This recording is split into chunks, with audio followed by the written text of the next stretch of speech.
Shalom Adonai.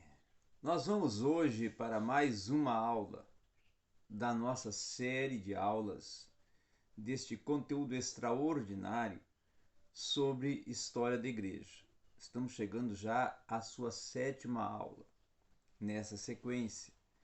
Queremos que cada um de vocês que estão participando e estão assistindo, estão chegando até o canal através dessas aulas também, se inscreva no canal. Se inscreva porque o canal tem uma infinidade, né, podemos dizer, de aulas e assuntos extraordinários para você. São mais de quase 800 vídeos, mais de 770 vídeos por aí deve ter. E também queremos que você dê o like, porque o like ele contribui para crescer a visualização do vídeo. E também compartilhe o conteúdo, certo? Se quiser contribuir comigo, ajudar-me nesse trabalho de desenvolvimento de conteúdo teológico, eu vou colocar o meu número, vou dizer o meu número, é melhor dizer o número que eu colocar aí o número na tela, mas eu vou dizer 062, tá? 981 09 1777. Esse é o número para você entrar em contato comigo no meu WhatsApp e para saber mais informações, se quiser contribuir para o ministério e a produção de conteúdos que eu desenvolvo aqui na plataforma, ok? Muito obrigado. Vamos falar então, nessa continuidade, nessa projeção de conteúdos, sobre alguns temas que estavam tendo uma grande proporção e estavam sendo muito observados dentro da igreja nesse segundo século. Um deles, a esperança cristã.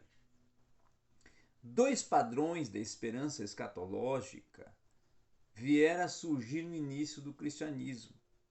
Tá? A partir até de uma certa vertente do judaísmo apocalíptico, veio a se desenvolver uma escatologia eclesiástica. De acordo com esse ponto de vista, todos os falecidos aguardavam e aguardam no mundo radiano pela vinda do reino terreno.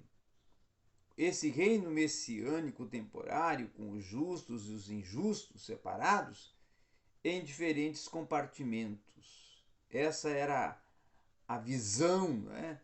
e a propensão até dessa proposta sobre o milênio, isso que nós conhecemos como quiliasta ou quiliasma. Tá?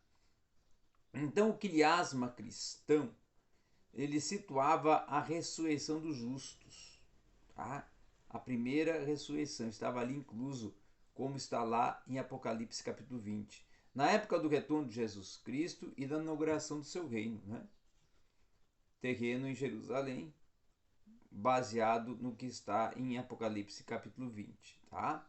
Daí a designação milênio, né? Ou quiliasma no grego. Tá?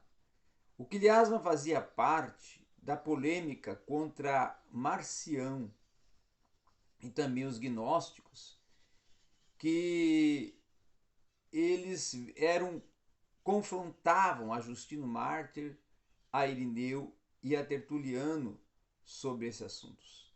Irineu entregou o reino milenário em sua teologia, interpretando-a como um tempo em que os corpos ressurretos seriam acostumados à existência espiritual e preparados para a visão celestial de Deus. Já Tertuliano, ele postulava que os mártires eram uma exceção e não precisavam aguardar no Hades pela ressurreição com os outros, indo diretamente para a presença de Jesus Cristo. Outros defensores do quiliasma no cristianismo primitivo também foram Pápias, o próprio Vitorino e o Lactâncio. Tá? Um padrão alternativo da escatologia não quiliástico, tá?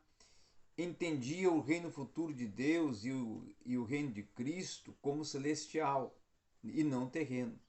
Então, de acordo com esse ponto de vista, também até derivado de fontes judaicas, os justos que morreram já estavam no reino dos céus, isto é, no paraíso, e não havia qualquer vestígio de um reino terrestre provisório. Em um lugar das ideias sobre a permanência dos mortos no Hades e um milênio terreno, esta visão adorava a crença em uma estada intermediária dos justos no reino celestial na presença de Cristo, aonde algumas vezes se expressava a convicção de que Cristo, na ressurreição, havia libertado do Hades os justos mortos no Antigo Testamento e os levado para o reino celestial intermediário. Já essa forma não quiliástica de esperança cristã, ela interpretava o Apocalipse como uma referência à prisão de Satanás pelo ministério, morte e até ressurreição de Jesus. Então essa volta dos decapitados por amor a Jesus, como a ressurreição de sua alma no momento da morte, né? Para entrar no paraíso com Cristo em Jerusalém e na Jerusalém celestial, nessa segunda vida, ela ocorreria com a ressurreição dos corpos e o julgamento final. Então essa corrente não quiliástica do pensamento escatológico, ela foi amplamente difundida no cristianismo primitivo e se tornou representada por escritores, tá? Como Hermas, o Policarpo, que foram autores da carta, por exemplo, a Diogneto, né? A Ascensão de Isaías, o Apocalipse de Pedro, o Martírio de Policarpo, a Carta das Igrejas de Viena e de Lyon, né? Então, Clemente de Alexandria, Orígenes e Cipriano, eles tinham as suas visões e percepções escatológicas. E não existia qualquer prova nesse momento concernente a algumas coisas que eram por eles defendidas, como os cemitérios exclusivos a cristãos no período primitivo, em torno de 200, né?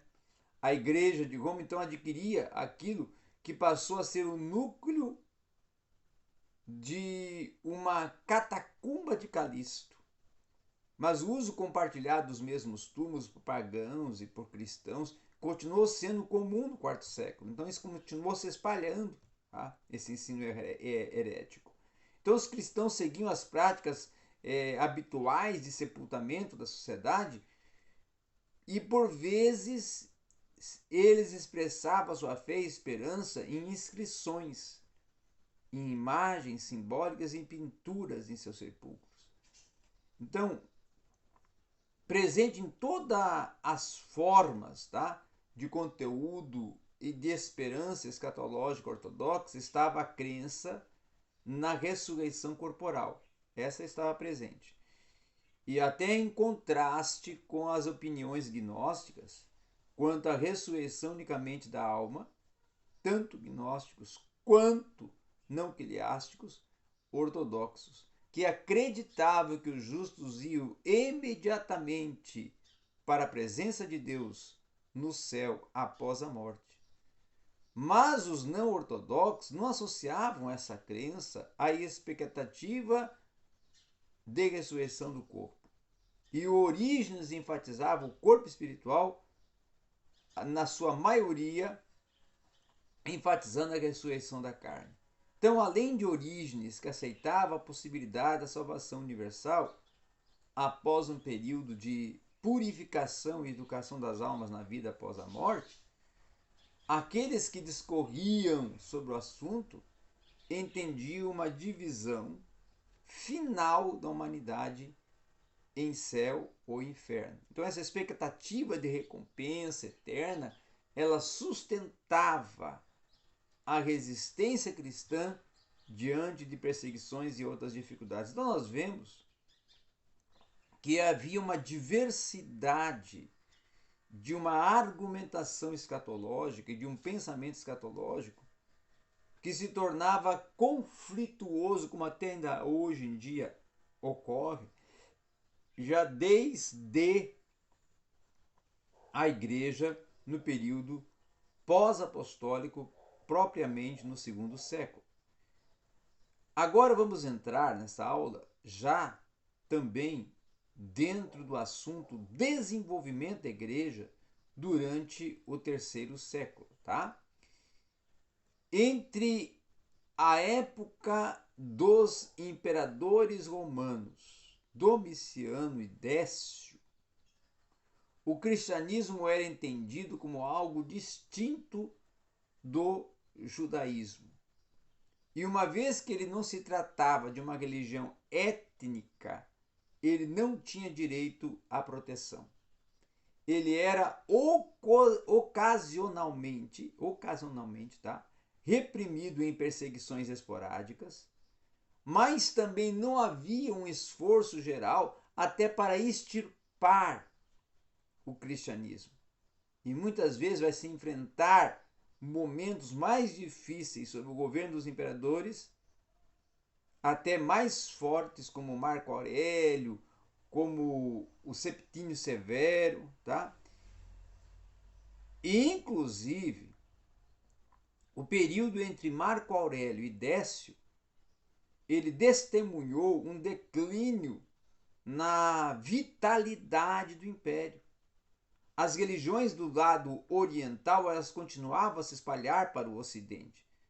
E após um pico de perseguição sob o governo do Septínio Severo, o qual em 202 ele vai possibilitar a proibição de conversões ao judaísmo e ao cristianismo, aí vai haver um primeiro longo período de paz na igreja, de 211 a 250, interrompido até por uma breve perseguição no governo de Maximino, em 235. Então o cristianismo vai crescer enormemente durante esse tempo, mas a postura da população ainda vai ser negativa. Tá? Então, o Septínio Severo vai dar uma ordem de proibição à perseguição ao judaísmo e ao cristianismo, que vai causar esse período pacífico para a igreja, porém, não quer dizer que estava tudo já resolvido. O cristianismo vai viver uma situação particularmente favorável sob o governo de Alexandre Severo, o qual vai ter interesse até em diversos filósofos e mestres religiosos, incluindo inclusive o próprio Cristo, e de Filipe, o árabe, sob cujo domínio a situação vai tão favorável que Eusébio, o grande historiador Eusébio, né, ele vai acreditar na hipótese de o imperador ser cristão. A evidência em inscrições da infiltração de um cristianismo confiante na Frígia em meados do terceiro século e durante esse primeiro período vai crescer de uma tal forma na Ásia Menor, mas também no Egito e norte da África. Então, sob o governo de Décio e Valeriano, sob o governo de Décio e Valeriano, o império vai declarar guerra à igreja, com esforços considerados voltados à opressão sistemática. Quando é o caso das perseguições se acalmarem, outros problemas no império vão dar ao cristianismo um segundo longo período de paz, isso de 260 a 303, até que Diocleciano procure mais uma vez suprimir a igreja. As perseguições Deciana e Valeriana, isso lá no reinado de Décio, vão se tornar um divisor entre a perseguição local, esporádica, e o ataque em todo o império e ao cristianismo. Então, a situação da época, ela vai fornecer um cenário para políticas de Décio, onde vai haver uma ameaça bárbara, contínua nas fronteiras, a qual vai se tornar mais perigoso por causa das dificuldades econômicas até dentro do império, um renascimento da prosperidade romana que irá ocorrer dentro do contexto no exército romano de Ilírico, provavelmente parte menos cristianizada do império. Então, essa celebração do 1000º aniversário da fundação de Roma, segundo a tradição, tá? Vai desencadear uma revitalização de costumes antigos. E vai ser a primeira ação de Décio dentro da prisão do alto clero. Então a segunda vai ser a ordem universal, tá? De se realizar, inclusive, um sacrifício, e dar início a se realizar, né? Sacrifício aos deuses do império, como queimar incenso, derramar libação, provar a carne sacrificial. E aqueles que faziam essas oferendas e práticas recebiam um certificado de que haviam cumprido a ordem. Então, vocês vejam que no 3º século se está retornando à prática que eram cumpridas e desenvolvidas lá no período dos faraós, lá ainda na antiga aliança, tá? Nos princípios da antiga aliança.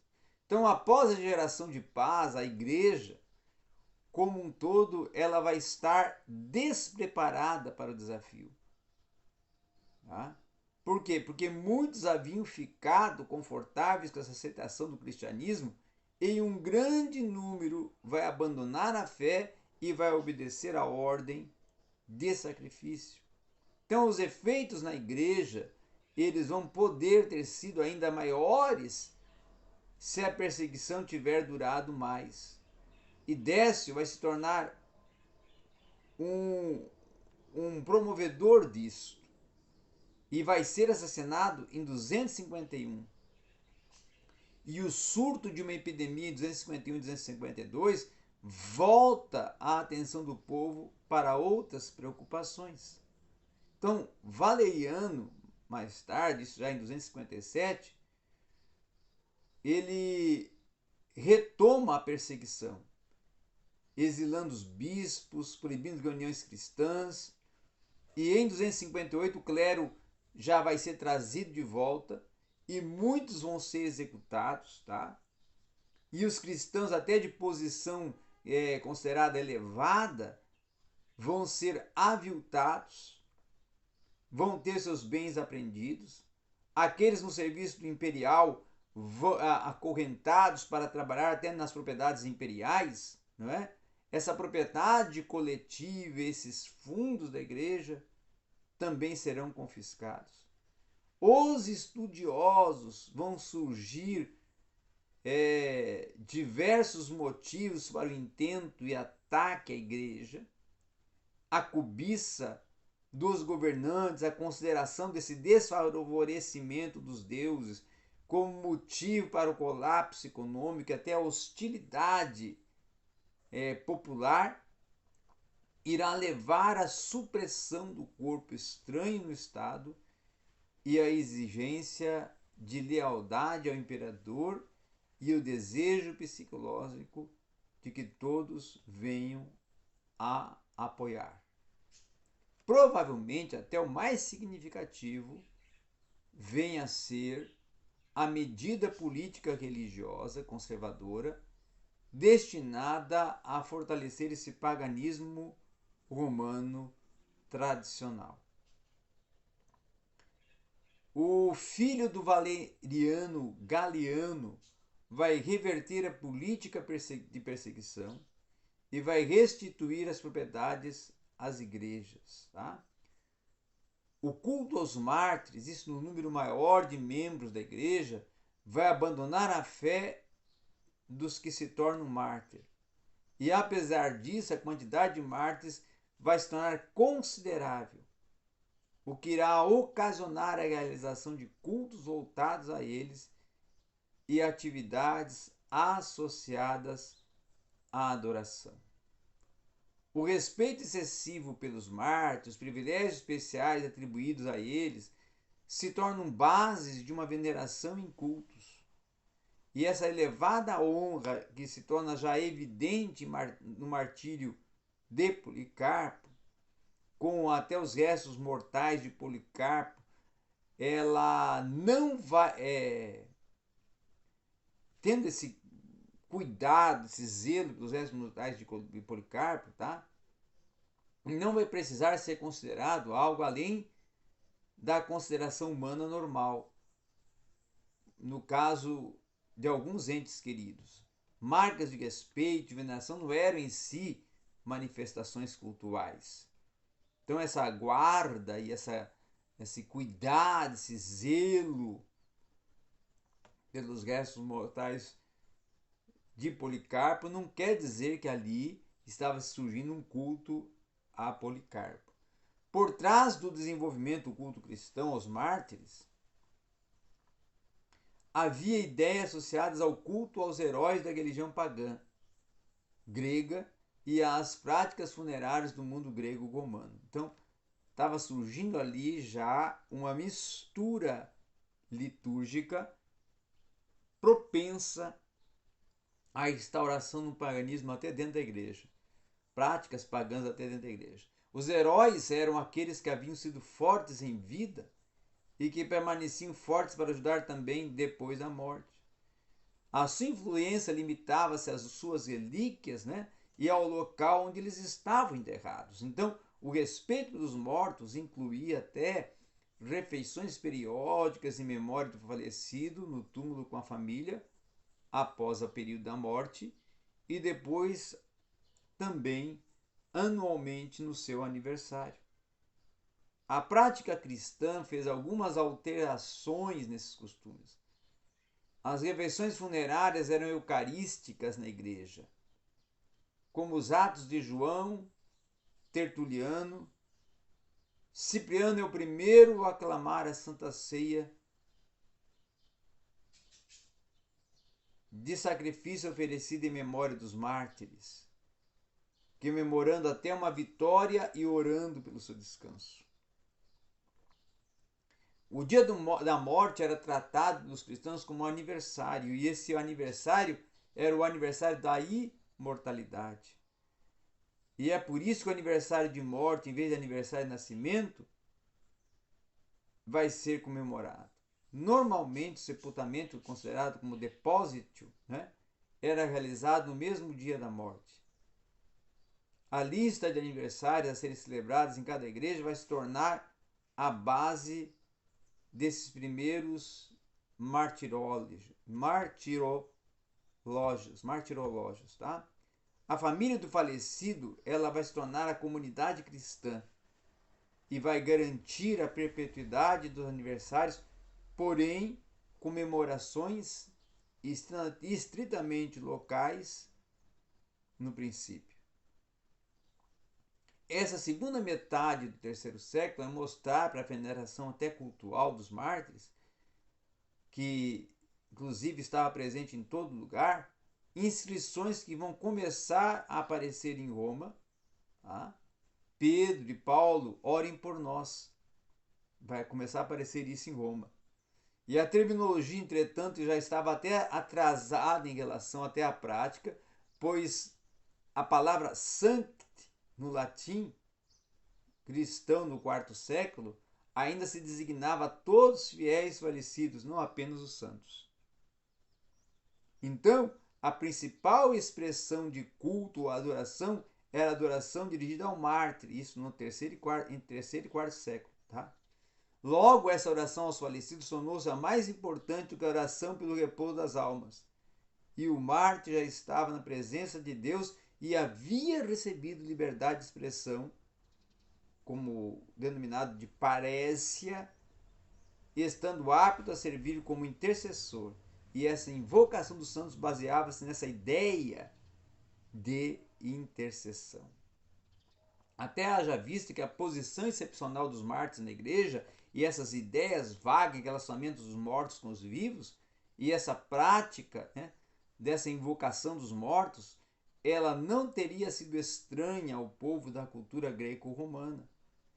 Então a prática da oração aos mártires era preferível na presença do túmulo, pois ali o poder era mais evidente.